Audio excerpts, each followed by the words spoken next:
So hello, what's up mga ka-J-Vlog? Welcome ulit sa panibagong video, and for today's video, i-game test natin ngayon itong isang very affordable na tablet ni Xiaomi, ang Xiaomi Redmi Pad 2. So tara, check natin.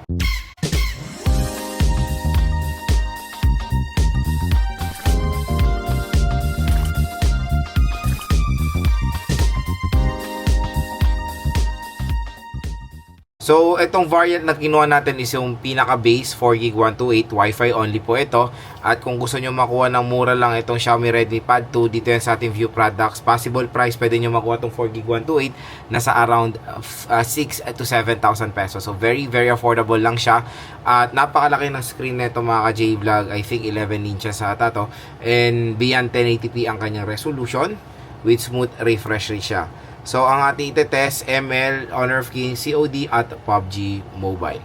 And syempre, may game turbo rin. Itong Xiaomi Redmi Pad 2. Powered to ng MediaTek Helio G100 processor. So, okay na processor yan for a 4G device. Or a, 4G tablet. Pero again, hindi po to 4G So, yan. Maglaro tayo ngayon. So, first na lalaruin natin is Mobile Legends. So, itong ating settings. So, map quality ultra, effects quality high, resolution HD. Naka-on ng outline at shadow.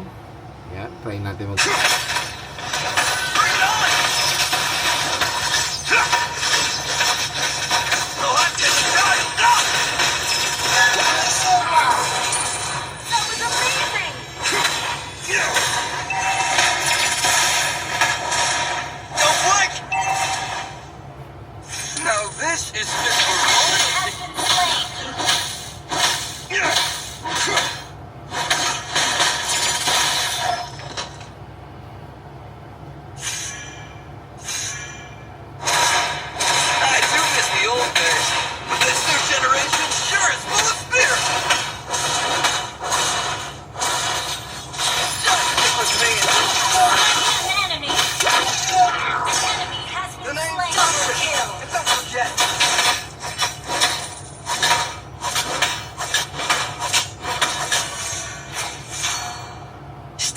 eyes. Let them know they best in strong feet.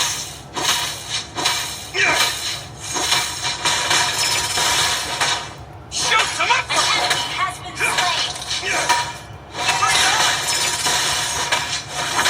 So, pagdating sa Mobile Legends, napakaganda ng performance dyan ni Xiaomi Redmi Pad 2. So far, so good. No problems at all sa ML. Sobrang solid nung screen, napakalaki, ang laki ng space niya for gaming. So sana yan lang talaga maglaro sa tablet, pero when it comes sa performance wise, napakaganda maglaro ng ML dito sa smartphone, sa tablet na to. So next is Honor of Kings. Set natin yung settings niya. So graphics natin, ayan, FPS ultra, ayan, resolution ultra. Okay, try natin. Language I don't understand.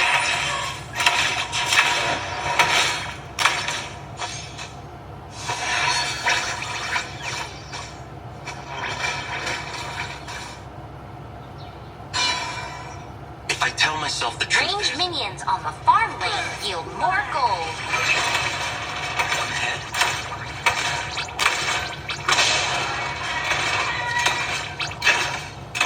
An enemy has been slain. You have slain an enemy. Double kill.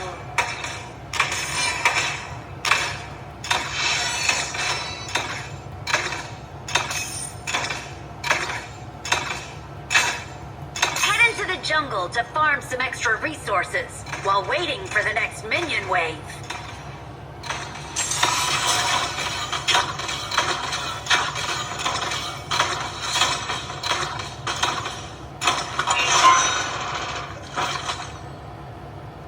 So pagdating sa Honor of Kings, ayan, playable naman siya sa pinakamataas sa settings. Meron tayong mga super duper slight frame drops lang naman along the way, pero sobrang manageable naman siya. Napakaganda ng performance ng Honor of Kings dito sa Xiaomi Redmi Pad 2. Super sulit din maglaro ng Honor of Kings dito sa tablet na to. So Battle Royale tayo multiplayer. So ito settings natin. So hanggang ngayon di pa rin naka-optimize sa graphics itong Helio G100. Pero yan, graphics medium, frame rate high.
So pagdating sa COD Battle Royale, ayan, napakaganda rin ng performance dyan ni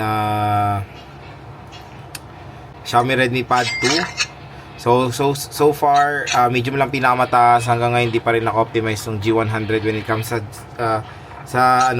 Battle Royale, mga ka-J-Vlog. Pero so far sa ganito na mga settings ay nakakalaro naman tayo ng maayos.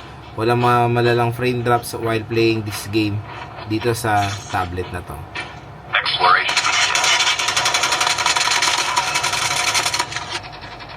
Reloading. Enemy contact.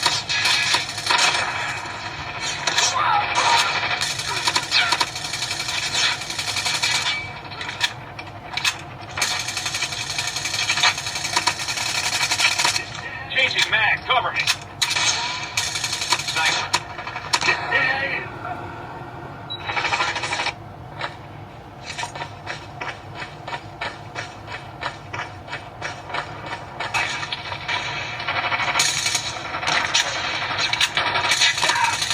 Headshot.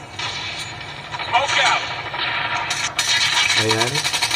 Okay na okay rin performance dyan ni Down.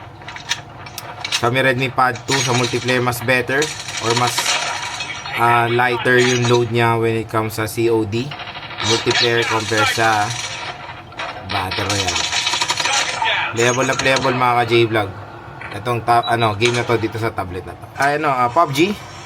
So better frame rate na lang ang ating set.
So pagdating sa PUBG Mobile, in fairness napakaganda rin ng performance ni Xiaomi Redmi Pad 2. Mas better nga i-set niya sa better frame rate. Ayan, no? Ang ganda ng movement niya.